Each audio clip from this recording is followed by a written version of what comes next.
Halo guys, sesuai request para penonton, abang ini baru aja kelar nonton anime Umazing. Anime yang bukan cuma sekedar kuda-kudaan. Uma the God Musume, the best. Gue kayak pengen mau nonton lagi, tapi udah nggak ada yang bisa ditonton loh. Salah satu pengalaman maraton yang sangat menyenangkan. Lo bisa ngelihat bagaimana progres sebuah anime dari yang awalnya cuma anime apalah ini anime biasa doang, ini mah tipikal anime cewek-cewek imut pada umumnya lah. Sampai akhirnya berubah tiba-tiba pelan-pelan jadi absolut sinema dari segi visual dan story. Bagus banget. Itu adalah Umazing. Nemu detail kecil kah? Enggak. Gue nggak terlalu paham. Tapi gue tertarik buat bahas beberapa referensinya sih. Ada beberapa karakter yang bikin gue kayak, ini kenapa sih karakter kayak gini? Mari kita bahas dari season 1 dulu. Season 1 Uma Musume, menurut gue biasa banget. Soalnya gue dulu tuh nonton Uma Musume waktu masih ongoing. Uma Musume season 1 kan 2018 ya. Berarti pada masa itu gue tuh nggak tahu apa-apa tentang apa Uma Musume. Cewek lari-lari doang, apalah bedanya dengan anime cewek-cewek yang lain gitu kan. Gue nonton dulu ongoing sampai tamat. Makanya pas belakangan ini gue tahu kalau ternyata Uma Musume tuh besar banget. Gue jadi kayak ke flashback ke masa lalu gitu. Kayaknya dulu nih anime random doang leh. Sekarang jadi franchise besar banget ya. Dan ya emang bener sih season satunya biasa banget. Ya ini gue ngomongin Pretty Derby season 1 itu yang paling pertama kan. MC dari season 1 itu namanya Special Week. Kuda yang ibunya ada 2. Ibu kuda sama ibu angkat. Ibu kuda meninggal, ibu angkat yang asuh. Itu untuk season 1 ya. Menurut gue ya, season 1 dari segi visual yang paling kurang sih. Kalau lo perhatikan bentukan karakternya tuh kayak, ini orang nih, kegencet gini nih. Jadi badannya tuh kayak, kalau lo perhatikan badan para karakternya itu kayak kegencet gitu. Jadi kayak tidak proporsional. Dari segi scene lomba lari pun biasa aja. Tidak terlalu bagus. Gue udah perhatikan scene larinya Uma Musume di season 1 yang Pretty Derby ya, yang paling pertama. Itu monoton banget. Cuma lihat dari depan, lihat dari belakang, lihat dari samping, begitu aja terus. Diulang terus setiap lomba lari. Betul-betul flat. Make sense kenapa gue di masa lalu sampai kepikiran kalau ini anime tuh ya anime tipikal anime pada umumnya aja lah yang sekali nonton lewat. Karena emang tidak memorable. Bahkan Special Week sebagai MC aja tuh tidak memorable sama sekali loh. Sampai judul paling baru Special Week tidak pernah disinggung sama sekali. Muncul tapi tidak disinggung. Kayak terlupakan gitu. Aneh sekali ya. Dan menurut gua ya, dari semua karakter utama Uma Musume, Special Week itu karakter utama paling mulus hidupnya. Tidak pernah kena cedera. Baru gabung sudah bisa ngalahin kuda terkuat, apalah itu yang kuda rambut pirang tuh. Baru gabung loh. Mulus banget hidupnya. Itu kalau season 1 ya. Apalagi ya? Oh nih, mungkin yang memorable dari season 1 cuma Silent Shizuka sih. Dramanya Silent Shizuka yang tiba-tiba patah kaki di tengah lomba. Itu pun gue bisa simpati sama ceritanya hanya gara-gara gue udah tahu backstory-nya. Ya lu tau lah, beberapa bulan terakhir, beberapa minggu terakhir kan Uma Musume itu sering banget lewat di timeline sosial media kan. Mau tidak mau gue pasti terpapar tuh kayak backstory-nya Silent Shizuka. Waktu dia lagi larinya cepat banget, tiba-tiba berhenti, kakinya patah dan akhirnya harus disuntik mati. Makanya pas masuk di bagian cerita itu gue bisa simpati nih. Gue merasa kayak ada perasaan emosional tapi nggak sampai sedih gitu. Hanya murni gara-gara tahu backstory-nya aja, bukan karena nonton animenya. Dan gue juga ingat waktu gue dulu nonton season 1 pun, menurut gue scene yang Silent Shizuka ini nggak terlalu sedih sih, biasa aja gitu. Itu season 1 sih. Jadi menurut gue dari semua judul Uma Musume yang udah gue tonton, season 1 itu yang paling biasa banget. Bahkan keberadaannya Special Week aja tuh nggak pernah disinggung loh. Jauh banget kalau lu bandingkan dengan MC-MC lain ya. Kayak seakan-akan season 1 terlupakan begitu aja. Kenapa ya? Mungkin ada yang tahu gitu kenapa ya Special Week tuh kayak tidak punya legasi gitu. Sedangkan karakter-karakter utama yang lain tuh diingat loh. Terutama season 2. Nah ini kita bahas nih. Ini season 2 nih. Ini paling peak kalau soal cerita. Season 2 Rice Shower. Absolute cinema bro. Absolute cinema Rice Shower. Karakter favorit gue tuh Rice Shower. Rice Shower Twin Turbo Tokai Teiyo. Gila. Season 2 dari segi visual sudah lumayan upgrade dari season 1. Tapi season 2 itu mulai pakai scene CGI ketika lomba lari. Dan di season 2 tuh banyak banget scene yang kayak cuma slideshow doang. Jauh dari season 1 yang betul-betul kalau dari segi scene NPC-nya itu lebih variatif daripada season 2. Baru di season 2 juga itu munculin karakter mas-mas kacamata bacot yang kerjaannya cuma kalau tiap kali ada lomba lari pasti komentar, diliatin dari samping terus diliatin lagi dari depan, dan ini orang siapa?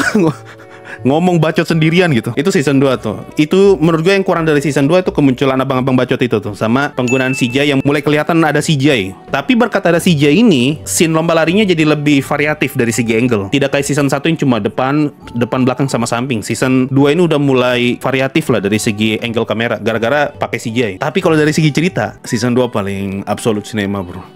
Dari semua yang udah gua tonton dari season 1 sampai Oguri Cap, season 2 the best. Itu bagus banget, cok. Gue sampai nangis nonton tuh. Gue nangis 3 kali. Scene Teo yang pertama kali cedera, terus dia nonton kuda-kuda lain lomba lari kan. Baru semua kuda itu mencoba untuk menyemangati Tokai Teo. Wah itu itu musik, visual sama aduh tuh nangis gue nontonnya. Bagus banget. Itu yang pertama. Yang kedua, pas ceritanya Rush Hour. Rush Hour gila. Si kuda yang selalu berhasil ngejatuhin calon juara. Wah, mantap sekali ceritanya Rush Hour tuh. Dia menang tapi tidak ada yang suka kalau dia menang gitu. Sedih banget Pak liatnya tuh. Kuda yang dibenci karena menang. Itu dia tuh. Kuda yang dibenci karena menang. Wah, nangis gue tuh nonton ceritanya Rush Hour. Padahal Rush Hour tuh cuma muncul di 1 episode doang, 7 sama 8 lah. Dia dapat jatah cerita di situ tuh. Wah, tapi gila, memorable banget ceritanya Rush Hour. Baru terakhir last race-nya itu sih. Bukan. Twin Turbo. Oh Tuhan, nangis gue juga Pak di bagian Twin Turbo tuh. Si Tokai Teo udah mau pensiun kan, mau nyanyi nih. Konser terakhir, tiba-tiba Twin Turbo lari sambil teriak. Gila. Itu paling absolute cinema lah itu season 2 dari segi cerita sama drama ya. Cuma gara-gara saingannya nggak bisa triple crown malah dimusuhin. Tapi emang dia jagonya di situ ya. Jagonya ngalahin orang yang mau menang gitu. Si Rush Hour. Kerasa sih season 1 tuh kayak masih mentah banget. Uma Musume sangat wajib ditonton, sangat bagus kok. Apalagi season 2 itu the best. Season 2 the best. Pokoknya semua karakter-karakter bagus tuh ada di season 2 tuh. Rush Hour, Twin Turbo, Tokai Teo. Kalau yang McQueen gue rasa gue nggak terlalu suka ceritanya McQueen sih. Tapi lebih prefer Tokai Teo gitu. Cuma kalau dibilang ya season 2 tuh yang paling menderita lah semua karakternya. Semua karakternya itu dikit-dikit cedera, pensiun. Aduh kesian. Season 2 yang paling berat lah. Tapi paling absolute cinema juga tuh. Nangis gue. Season lain tuh gue nggak nangis. Season 2 gue nangis. Opening sama ending gue nggak pernah dengar sih. Mungkin satu-satunya opening sama ending yang gue dengar cuma Oguri Cap. Selebihnya tuh gue nggak mau dengar. Gak terlalu menarik lah lagu-lagunya. Season 2 itu the best. Masih ingat soal Special Week yang gue omongin tadi, yang di season 1 yang tidak ada legasinya sama sekali? Iya, masuk season 2 Special Week pure jadi NPC. Kerjaannya apa? Nangis. Pokoknya ada yang cedera, Special Week kelihatan tuh lagi nangis tuh. Gitu doang kerjanya, cok. Tidak pernah diliatin lagi dia lari kayak apa, kayak betul-betul terlupakan tuh Special Week. Kasihan padahal dia bisa dibilang pionirnya loh. Nah, masuk ke season 3, makin tidak ada lagi tuh Special Week. Tidak pernah disinggung, yang disinggung terus siapa? Tokai Teo. Season 2 Tokai Teo, season 3 masih lagi Tokai Teo lagi tuh. Special Week terlupakan, bro, kasihan. Kalau ngomongin lagu konser, menurut gua season 1 konsernya paling flat sih. Masuk ke season 2, konsernya Teo yang di episode 1 itu bagus tuh. Pokoknya semenjak season 2 lah, scene konsernya tuh udah bagus. Dari season 1 tuh scene konsernya flat banget. Sudah tidak spesial ya. Nama doang Special Week. Dia cuma spesial 1 minggu doang. Kasihan. Masuk ke season 3. Season 3 tuh ganti MC jadi Kita-san Black sama Satono Diamond, tapi lebih berat ke Kita-san Black sih. Menurut gue ya season 3 tuh dekat-dekat season 1 loh flatnya.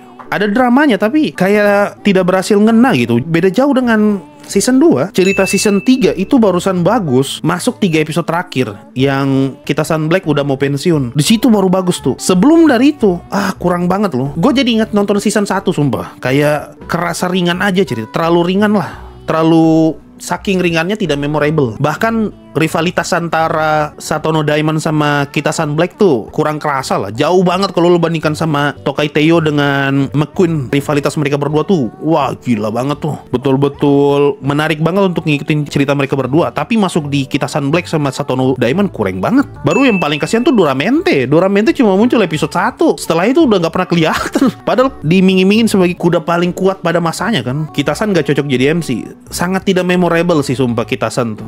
Tuh Gold Chip tuh. Salah satu karakter yang gue suka dari season 1 itu Gold Chip. Dan Gold Chip baru kebagian jatah cerita di season 3. Sekalinya dia dapat cerita, dia kalah. baru pensiun. Oh shit. Padahal dari season 1 Gold Ship tuh udah paling random tuh, orang pada latihan, dia malah main shogi, dia malah pukul kayu. Paling random sendiri dia tuh, giliran dia mau serius tetap kalah. Kasian tuh Gold Ship. Tadi coba lah dapat satu episode gitu dia ngapain kayak. Setidaknya gue pengen lihat lah sejago apa sih Gold Ship tuh. Soalnya kan sebelum gue nonton Uma Musume, salah satu kuda yang paling sering muncul di timeline gue di sosial media itu Gold Ship. Dibilang kalau Gold Ship selama ini tidak pernah serius lah atau apalah segala macam. Gue kan penasaran jadinya ya, ini kapan Gold Ship unjuk gigi gitu. Ya sekalinya unjuk gigi kalah. Istilahnya tuh nggak kelihatan kalau dia nggak serius gitu. Kalau memang belum full power kan, setidaknya liatin lah kalau selama lomba lari nih Gold Ship nggak pernah serius nih, nggak kelihatan. Bahkan yang di season 3 kan dia kelihatan udah serius banget nih lari, tetap kalah. Wajar kalau dia kalah sih, Gold Ship udah melewati masa puncak. Ya bener juga sih. Soalnya di season 3 ini muncul istilah itu kan, melewati masa puncak. Itu yang di situ baru ceritanya jadi bagus tuh. Si Kitasan 3 episode terakhir lah itu baru mulai memorable lah ceritanya Kitasan tuh. Sebelum dari situ tuh biasa banget. Kayaknya cuma dia deh satu-satunya MC Uma Musume yang endingnya pensiun. Special Week nggak diceritain sampai dia pensiun kan. Tokai Teo juga sama tuh, nggak sampai dia pensiun. Cuma Kitasan doang yang diceritain pensiun. Itu udah. Itu ngomongin season 3. Season 3 menurut gua mendekati season 1 lah feel nontonnya. Tapi ini nih Oguri Cup. Sebelum Oguri Cup yang mana dulu sih? To the Top atau Oguri Cup? Road to the Top dulu ya. Kalau gitu kita bahas Road to the Top dulu. Road to the Top nih cuma 4 episode doang. Dia jatuhnya Ona gitu. Di sini ada 3 MC. MC-nya tuh Narita Top Road, Admire Vega, sama yang paling keren TM Oprao. Anjay. Coba dia jadi karakter utama lah, tidak usah tuh Narita Top Road. Kasih tuh TM Oprao jadi MC. Gila, bagus banget tuh. Itu karakter semua yang keluar dari mulutnya tuh keren banget. TM Oprao cuma numpang aura farming ya, literally aura farming, bro.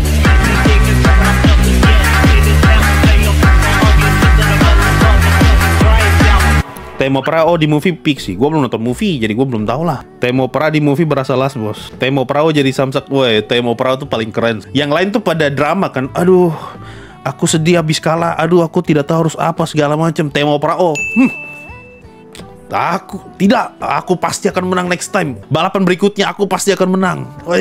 Gila. Salah satu karakter paling keren lah. Ya daripada Narita Top Road mending Temo Prao jadi MC. Kalau ngomongin Top the Road ya, dari segi visual Top the Road tuh paling cantik. Gue baru nonton Top the Road nih, terutama episode 4 ya. Itu cantik banget bro. Yang si Admire Vega lari di bawah bintang, itu cantik banget. Lompatan visual dari season 3 ke Top the Road itu jauh banget. Season 1 sampai season 3 itu nggak beda jauh. Cuma lu bakal kelihatan loh, season 1 ini kurang bagus, season 2 diperbaiki jadi lebih bagus, season 3 jadi lebih bagus. Masuk di Top the Road, ini udah bukan ngomong jadi lebih bagus, enggak. Literally bagus. Langsung jadi cantik. Judul Uma Musume dengan visual paling cantik. Top the Road. Episode 4-nya yang mereka lomba lari, last race-nya mereka. Itu mantap sekali. Kalau bisa remake itu season 1, season 2, season 3 bikin kayak Top the Road sama Oguri Cap. Gua terima. Gua telan semua tuh. Itu bagus banget. Oguri Cap lebih bagus, tapi kalau lu ngomongin soal yang mana lebih indah sama lebih cantik, Top the Road tuh lebih cantik semua scene-nya tuh. Season 1 kalau bisa remake lah. Buat ulang itu semua tuh season 1 sampai season 3 bikin kayak gayanya Top the Road sama Oguri Cap. Absolute Cinema, bro. Gila. Itu semua visual balapannya itu jadi sangat variatif, cantik, keren, bagus. Terutama di Oguri Cup. Itu kalau Top the Road ya. Ya, Top the Road yang bagus menurut gua tuh visualnya cantik banget sama MC-nya lah. Tolonglah jadi Temo Prao lah. Tidak usah Narita lah. Nah, kita pindah sekarang ke yang paling absolute cinema, Oguri Cup. Oh gila. Lu bayangkan nonton Uma Musume tapi kayak lagi nonton Jujutsu Kaisen. Itu Oguri Cup.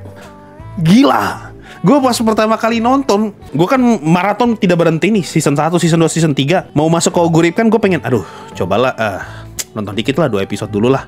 Baru setelah itu berhenti nanggung. Pas nonton episode 1, bagus ya. Wah gila, kayak lagi nonton Jujutsu Kaisen sumpah. Lu lihat warna animenya, desain karakternya, itu ini Jujutsu Kaisen nih. Gue kayak lagi nonton anime Jujutsu Kaisen tapi Uma Musume lu bayangkan lomba lari nih. Wah gila, keren banget. Dari segi visual, kalau soal bagus, Oguri Cap. Kalau soal cerita yang paling seru, Oguri Cap. Kalau lu mau lihat Uma Musume dengan cerita yang kerasa bobotnya gitu, Oguri Cap. Lu mau lihat Uma Musume yang semua nama karakter kudanya itu ada bobot, Oguri Cap. Kalau di season-season sebelumnya, cuma sebut nama doang, Rice Shower segala macam. Tapi di Auguri Cap ketika kenalin karakter ini, wih, itu lu bakal ngerasa ini kuda keren banget, cok. Ini kuda betul-betul apa ya? Lu bakal ngerasa ada gimana cara bilangnya? Kayak ada semangat perjuangan gitu ketika nonton Auguri Cap. Kalau nonton season 2 tuh drama lah, oke lah. Season 1 sama season 3 sama Top the Road itu feel-nya tuh kayak lagi nonton enggak. Season 2 sama Top the Road itu mirip karena ngambil di drama emosional. Season 1 sama season 3 itu mirip karena hampir semuanya cuma nyeritain cewek-cewek ya pada umumnya lah. Lu tahu cerita-cerita yang MC cewek kan. Masuk di Auguri Cap, ini ceritanya malah jadi seru, jadi kerasa heroik. Bahkan ketika Simboli Rudolph ngomong aja itu lu bakal ngerasa ini karakter berwibawa sekali. Season 1 sama season 2 kan ada Simboli Rudolph, si ketua OSIS. Itu lu nggak bakal ngerasa kayak dia lagi jadi ketua OSIS gitu. Di Auguri Cap, lu bakal ngelihat dia tuh ketua OSIS yang menakutkan, Pak. Keren banget masuk di Auguri Cap. Tukang cukur rambut, oh itu jokes cukur rambut diulang terus tuh. Aduh, lu kasih lihat ini gue jadi ingat. Auguri Cap tuh jadi Uma Musume yang bisa bikin gue ketawa. Satu-satunya judul Uma Musume yang bisa bikin gua ketawa itu cuma Cinderella Grey. Astaga, gue sebutnya Auguri Cap ya karena yang diingat Auguri Cap-nya judulnya tuh Uma Musume Cinderella Grey. Itu dari segi visual paling absolut cinema, dari segi story paling seru, dari semua list karakternya bagus-bagus, komedinya juga lucu. Banyak banget yang kayak scene si Auguri banting jaketnya kan itu juga lucu tuh. Dan bro, visual balapannya ini siapa tuh yang ada petir-petirnya tuh? Tamamo Cross. Ada petir-petirnya. Ini harusnya tuh dari season 1 kayak gini aja. Jadi kalau lagi lari tuh ada efek-efeknya. Lebay-lebay tidak apa-apa, tapi keren. Padahal kalau lu perhatikan season 1 sampai season 3, Auguri Cap sama Tamamo Cross itu kerjanya tuh cuma muncul kalau ada scene makan. Literally cuma NPC pelangga-pelongo doang yang makan, kerjanya makan. Giliran dapat cerita sendiri. Wih, Tuhan, ini dua karakter keren banget. Ini jadi lebih bagus kayak gini. Ini yang gue harapkan dari Medalis. Ini kan juga yang gue komentari kalau lu nonton konten gue yang bahas Medalis kan. Kalau Medalis begini-begini aja bakal boring. Kasihlah efek-efek visual. Agak lebay tidak apa-apa, tapi bikin tetap kelihatan keren gitu. Dan ini berhasil di Auguri Cap. Efek beginian itu udah muncul dari season 2, dari balapannya Rice Shower, yang waktu Rice Shower lari terus ada aura-aura hitam kan. Baru dipakai lagi di season 3 pas Duramente di episode 1 kan lari tuh ada aura-auranya juga tuh. Cuma baru sebatas aura doang. Ini baru betul-betul kepake di Auguri Cap. Wih, tiap kali Tamamo Cross muncul ada petirnya, Pak. Udah kayak Killua, jadi bagus banget. Itu yang bikin Auguri Cap jadi memorable dari segi scene lomba lari ya. Nah, gue belum nonton movie nih. Harusnya movie bisa lebih gila lagi tuh visualnya. Dan kebetulan Cinderella Grey Part 2 itu bakal tayang bulan depan. Giliran gue baru nonton langsung mau tayang season 2 nih. Ini yang papa mau. Papa mau 3. Gue cuma lihat ini doang, teasernya tuh. Gue belum lihat bentukan-bentukannya. Tapi gue udah lihat teasernya yang nanti diliatin dari kuda berbagai negara lah. Jadi intinya ya, kalau gue urutin ya, Uma Musume paling bagus Cinderella Grey, itu 1. Turun ke peringkat 2 Uma Musume Pretty Derby season 2. Itu dari segi story absolut cinema. Peringkat ketiga baru gue kasih ke Uma Musume Pretty Derby Road to the Top. Murni hanya gara-gara di situ ada TM Opera O. Baru yang urutan keempat berarti tinggal Pretty Derby season 3. Dan ya terakhir Uma Musume Pretty Derby season 1 lah. Kasihan tuh Special Week. Tolonglah di remake lah Special Week ya, saya mohon ya. Bikinlah scene-nya beliau tuh lebih memorable. Ya itulah untuk Uma Musume. Salah satu anime yang menurut gue worth it untuk ditonton maraton ya. Terutama kalau lu pengen ngelihat lompatan visual dari sebelum dan sesudah season 3 gitu. Tuh lu bakal lihat perkembangan visualnya sejauh apa. Terutama nanti kalau udah sampai di Auguri Cap lah. Lu bakal sangat bisa mengapresiasi Auguri Cap kalau lu bisa dan sudah nonton season 1 sampai season 3. Karena lompatannya jauh banget. Dan ya, mari kita sama-sama tunggu Auguri Cap Part 2. Yang tentu saja pasti abang ini nonton, karena abang ini sudah suka sama Auguri Cap. Dan kalau bisa tolonglah season 1 di remake ya. Bikin kayak Auguri Cap lah. Bikinlah tuh Special Week jadi ikonik lah. Aduh kasihan Special Week di season 1. Ya itu, thank you semua udah nonton sampai detik ini. Kita ketemu lagi di kesempatan yang lain dan bye-bye.